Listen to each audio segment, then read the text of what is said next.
नमस्कार दोस्तों, Gyanmati teaching channel पर आप लोगों का स्वागत है। और जैसे कि हम आपको पढ़ा रहे हैं पद्य का इतिहास, तो पद्य के इतिहास में हमने आपको भारतेंद्र युग, द्विवेदी युग, जो आधुनिक काल के रचनाएं वो द्विवेदी और भारतेंद्र युग मैंने पढ़ा दिया। अगला जो आधुनिक काल का समय आता है वो आता है छायावादी युग। छायावादी युग का जो समय है वो 1918 से 1936 ईस्वी तक माना गया है। देखेंगे इसके जो प्रमुख कवि कौन कौन से हैं, उनकी रचनाएं प्रमुख कौन कौन सी, उस चीज को हम आपको पढ़ा रहे हैं। देखेंगे सबसे पहले यहाँ आया है जयशंकर प्रसाद। हम आपको बता देना चाहते हैं कि जो छायावाद के स्तंभ कहे जाने वाले हैं वो चार कवि हैं। कभी कभी पूछता है कि छायावाद के स्तंभ कहे जाने वाले कवियों के नाम लिखो, तो आपके प्रसाद, पंत, निराला और महादेवी वर्मा, ये चार आपके स्तंभ कहे जाते हैं छायावाद के। या कभी कभी इस तरह से क्वेश्चन आता है कि निम्नलिखित में से कौन छायावाद का स्तंभ कवि नहीं है, तो उसमें तीन तो आपको स्तंभ कवि मिलेंगे, एक कोई दूसरा रहेगा। तो इस तरह आप याद रखिए कि छायावाद के स्तंभ कहे जाने वाले कवि जो है वो जयशंकर प्रसाद, निराला, पंत और महादेवी वर्मा है। तो हम एक एक करके रचनाएं देख लेते हैं। जयशंकर प्रसाद, देखिए छायावाद का जो महाकाव्य है वो आपका कामायनी है। ये छायावाद का महाकाव्य माना गया है। कभी कभी पूछता है कामायनी में कुल कितने सर्ग हैं। सर्ग का जो खंड होता है, तो कामायनी में कुल 15 सर्ग हैं। पूछ लेता कभी कभी ऐसे क्वेश्चन, कितने सर्ग हैं, तो आप 15 सर्ग पे ही निशान लगाएंगे। अब इनकी प्रमुख रचनाएं जो है ये आपकी काव्य की रचनाएं हैं, पद्य की रचनाएं हैं, गद्य की रचना नहीं है। गद्य की रचना हम बाद में बताएंगे।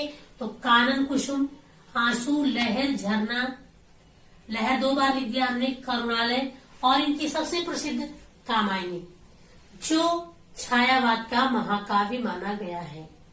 तो जयशंकर प्रसाद की बात अगले कवि आते हैं सुमित्रानंदन पंत, जिन्हें हम प्रकृति का सुकुमार कवि भी कहते हैं। प्रकृति का सुकुमार कवि, ये क्वेश्चन भी आता है कि प्रकृति का सुकुमार कवि किसे कहा गया है, तो प्रकृति का सुकुमार कवि सुमित्रानंदन पंत को माना गया है। इनकी जो रचनाएं हैं उन रचनाओं में देखिए ग्रंथ है, वीणा है, पल्लो है, गुंजन है, युगांत, युगवाणी, ग्राम्य, उत्तरा, लोकायतन। देखिए इसे इन्हें सोवियत लैंड नेहरू पुरस्कार मिला है। लोकायतन पर, लोकायतन रचना पर इन्हें सोवियत लैंड नेहरू पुरस्कार दिया गया है। चिदम्बरा पर इन्हें भारतीय ज्ञानपीठ पुरस्कार मिला है। कभी कभी इस प्रकार से भी क्वेश्चन आता है कि सुमित्रानंदन पंत की किस रचना पर उन्हें ज्ञानपीठ पुरस्कार दिया गया, तो वो है आपका चिदम्बरा। और कभी ये भी क्वेश्चन आता है कि सुमित्रानंदन पंत की किस रचना पर उन्हें साहित्य अकादमी पुरस्कार दिया गया, तो वो है कला और बूढ़ा चंद। ये क्वेश्चन बहुत इंपॉर्टेंट है, बहुत पूछे जाते हैं।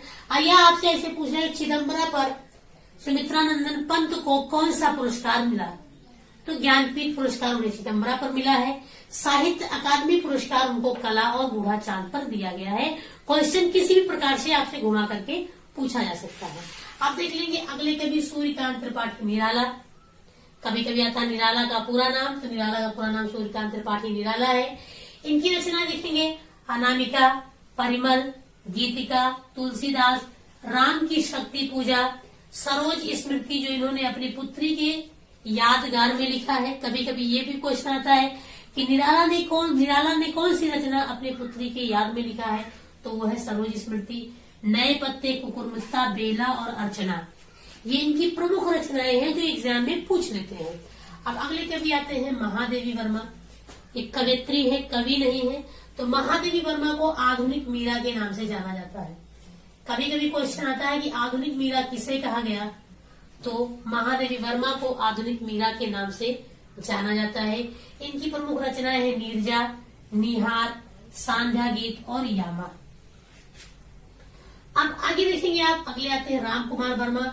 वैसे जो राम कुमार वर्मा है ये एकांकी कार में आते हैं, प्रमुख एकांकीकारों में इनका नाम आता है। लेकिन कुछ कविताएं भी लिखी हैं जिनमें अक्सर पूछ लेता है आकाश गंगा।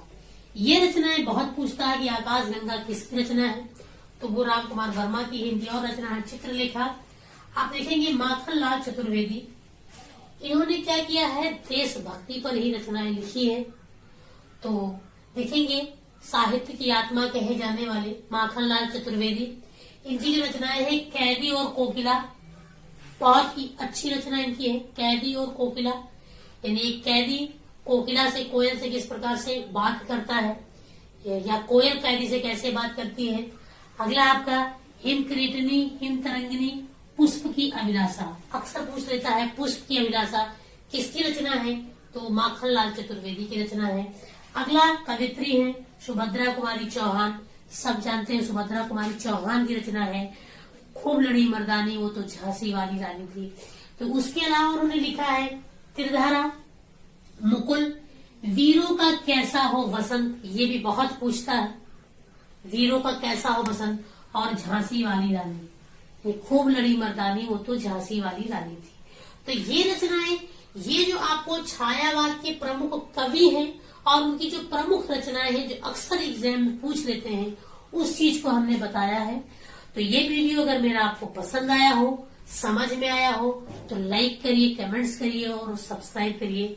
धन्यवाद।